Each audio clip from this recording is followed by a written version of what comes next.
Dans cette séquence, nous allons illustrer la façon dont le système gère la libération des INE. On rappelle qu'en première approximation, pour un utilisateur, il a l'illusion ou la sensation ou l'intuition qu'un fichier disparaît lorsqu'on utilise par exemple la commande rm qui prend en argument son nom ou disons le lien. Nous avons déjà indiqué à plusieurs reprises que ce n'est pas le cas, c'est-à-dire qu'on peut supprimer des liens et que cela ne provoque pas nécessairement ou systématiquement la libération de l'INE correspondant, notamment dans le cas où il y a plusieurs liens sur un fichier. Donc évidemment, nous avons déjà aussi mentionné le fait que s'il n'y a plus de lien sur un fichier, lorsqu'on supprime le dernier lien du fichier, on pourrait aussi s'attendre, naturellement en tout cas, à ce que l'INE correspondant soit libéré au moment où l'on supprime le dernier lien sur cet INE. Et nous avons déjà mentionné que ce n'était effectivement pas le cas. C'est-à-dire qu'il y a encore une autre condition, la condition nécessaire pour qu'un INE soit libéré, c'est qu'il n'y ait plus de lien, mais il y a une autre condition. Donc nous allons regarder à quelle autre condition ça correspond. Prenons un fichier contenant quelques données, 11 caractères en l'occurrence, 5 caractères A, 5 caractères B, un retour chariot, peu importe. Et nous allons déjà commencer par écrire un petit programme qui lit ce fichier en deux fois. Une première fois, on va tenter de lire les A, et puis une seconde fois en tentant de lire les B. Voilà, donc en deux opérations de lecture. Donc pour ce faire, on va d'abord positionner des fichiers d'inclusion d'usage, stdio, parce qu'on va avoir besoin de réaliser quelques fonctions de sortie formatées, fcntl.h parce qu'on va avoir besoin d'utiliser open, on va avoir besoin de uni, std et puis stdlib probablement pour les opérations de lecture, fermeture et puis exit. Donc on verra ensuite à la compilation si il nous en manque encore. On va utiliser des arguments de la ligne de commande et notamment le nom du fichier sera spécifié en premier argument de la commande. Très bien. Donc la première opération à faire est d'obtenir un descripteur, hein, c'est habituel maintenant, un descripteur correspondant à la manipulation d'un INE à travers un lien donné. Donc là, on va simplement effectuer des opérations de lecture, par exemple. Alors, pour ce faire, on va utiliser un buffer de 6 caractères de long. On va lire 5 caractères et puis on va terminer par un 0 en fin de buffer afin de pouvoir l'interpréter comme étant une chaîne de caractères du C. Donc, on se prend aussi un entier de type size t qui va pouvoir contenir la longueur, effectivement, le nombre de caractères effectivement lus. Donc la première opération, ça va être de lire dans des, à travers des, via des, un certain nombre de caractères qui seront écrits dans le buffer, et ce nombre de caractères, ce sera 5. Une fois qu'on a fait ça, on supposera que ça marche.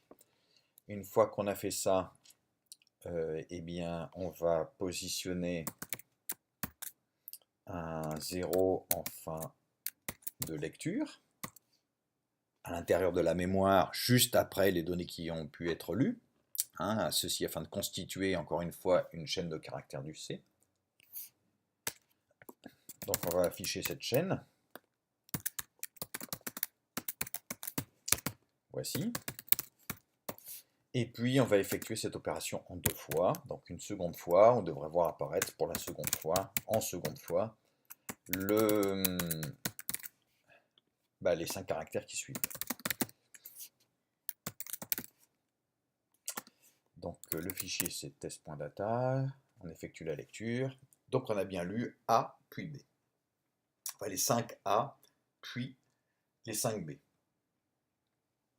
Alors voici ce qu'on va faire maintenant. On va essayer d'observer ce qui se passe si entre les deux opérations, par exemple, on supprime le, le lien sur le fichier, hein. Rappelons que là, la situation, c'est durant l'exécution du fichier, durant l'exécution du programme LEC, qui exploite via le descripteur les données du fichier test.data, et bien si pendant ce temps-là, effectivement, le fichier test.data continue d'exister, qu'est-ce qui se passe si jamais on supprime ce fichier? Donc on va d'abord modifier légèrement le programme pour que entre les deux lectures, on effectue une opération, une petite opération d'attente, donc par exemple sleep 10, qui consiste simplement à endormir le programme pendant un certain temps, donc à le mettre en pause pour une durée donnée.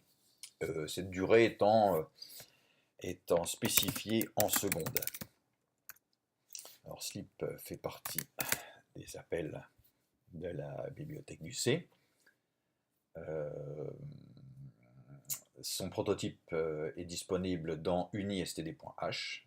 Et donc l'argument, c'est le nombre de secondes pendant lesquelles on souhaite que l'exécution soit suspendue, hein. C'est ce qui est indiqué ici.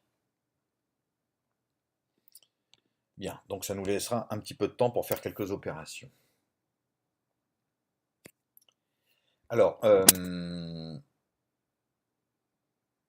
très bien, on va recompiler ce programme, on va l'exécuter. Donc normalement, on devra avoir la lecture des 5 premiers caractères, une attente de 10 secondes, et puis la lecture des 5 caractères suivants. Donc ce petit délai va nous permettre de réaliser quelques petites opérations entre-temps, des opérations externes, évidemment, à cette application. Donc je vais le lancer en background, en arrière-plan, et donc on va voir apparaître effectivement le message « J'ai lu AAA ». Et puis, durant les 10 secondes, eh bien, ce qu'on va faire, c'est supprimer le lien test.data.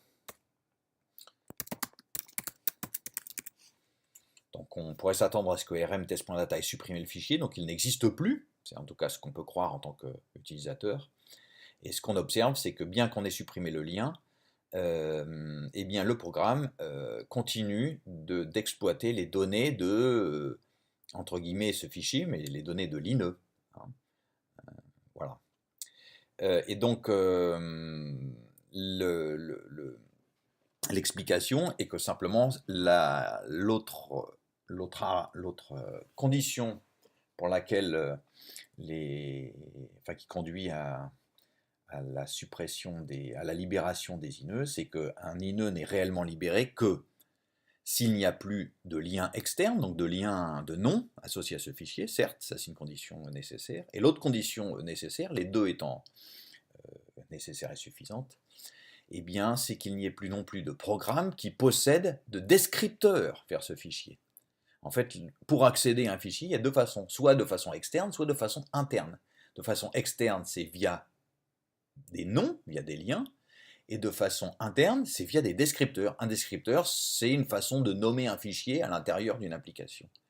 Et donc, il ne faut plus qu'il y ait de moyens d'atteindre l'INE dans tout le système. Soit plus de noms, donc plus de liens, soit plus de descripteurs. Or là, ce n'est pas le cas. Durant l'exécution du programme LEC, eh bien, il se trouve qu'il y a un descripteur. Tant qu'on n'a pas fait close, il y a un descripteur vers l'INE qui correspond. Et donc c'est pour ça que bien qu'on ait supprimé le lien test.data, l'INE n'est toujours pas libéré, donc peut être exploité encore via ce fameux descripteur D. Alors ça, on va pouvoir aussi l'observer autrement. Eh bien, par exemple, simplement en utilisant une fonction qui va nous permettre d'essayer d'obtenir des informations associées à cette INE. Alors on en a déjà vu, hein, on rappelle qu'il y avait une fonction stat. La fonction stat permet d'obtenir, étant donné un nom, un lien, eh bien, les données associées au fichier, à l'INE, disons, correspondant au lien. Mais il y a aussi d'autres appels, comme par exemple fstat. Et comme on peut l'observer, fstat permet d'obtenir les informations associées à l'inE, non pas via un lien, un nom, mais via un descripteur, puisque le premier argument, c'est un descripteur. Int fields, c'est les file descriptors. Donc on va faire exactement cette même opération. Par exemple, une fois que après s'être endormi pendant 10 secondes, eh bien on va tenter d'atteindre justement les métadonnées, de récupérer les métadonnées associées à cette INE. Donc on va faire un appel à fstat sur le descripteur et via une structure S qu'on aura pris soin de déclarer auparavant. Voilà, une structure stat. Pour ça, il faut inclure 6 stat.h. Ça devrait suffire.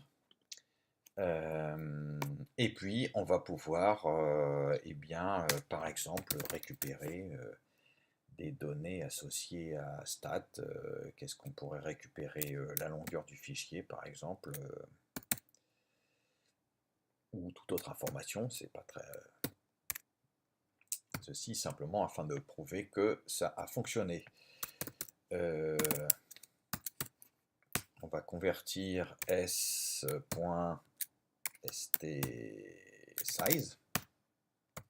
pour l'afficher.